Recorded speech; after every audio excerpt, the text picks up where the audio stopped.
মালদহের কালিয়াচকের সুজাপুরে বিধ্বংসী আগুন, প্লাস্টিক গুদামে ভয়াবহ অগ্নিকাণ্ড। ঘটনাস্থলে পৌঁছেছে দমকলের 3টি ইঞ্জিন। দীর্ঘক্ষণের চেষ্টায় আগুন নিয়ন্ত্রণে আনে দমকল বাহিনী। কিভাবে আগুন তা এখনও স্পষ্ট নয়। সকালে আচমকা স্থানীয় ব্যবসায়ী আক্তার হোসেনের প্লাস্টিকের গুদামে আগুন লক্ষ্য করা যায়। আগুন ও কালো ধোঁয়ায় ঢেকে যায় বিস্তীর্ণ এলাকা।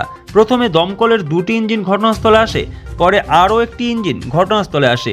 জানা গিয়েছে প্লাস্টিকের বিভিন্ন ভাঙাচোরা সামগ্রী উত্তরবঙ্গের বিভিন্ন জেলা থেকে জড়ো হয় এখানে। এরপর তা বাছাই করে পাঠানো হয় দিল্লি, পাঞ্জাব সহ ভিন রাজ্যে। হ্যাঁ, এই আগুন যদি সময় মতো না নিভতো কি পরিস্থিতি হতে পারতো? ক্ষতি হতো, আরো ক্ষতি হতো, খারাপ হয়ে যেত। ক্ষতি হতো, না হওয়ার কিছুই নাই, ক্ষতি হতো। বলছি, কখন আপনারা জানতে পারেন কিরকম পরিস্থিতি ছিল? আমি আসলাম, আমি বলতে পারবো না, আমি এখন আসলাম। পরিস্থিতি হয়ে আছে এখন? পরিস্থিতিটা এখন ভয়াবহ, খুব প্রচুর আগুন লেগেছে এখানে।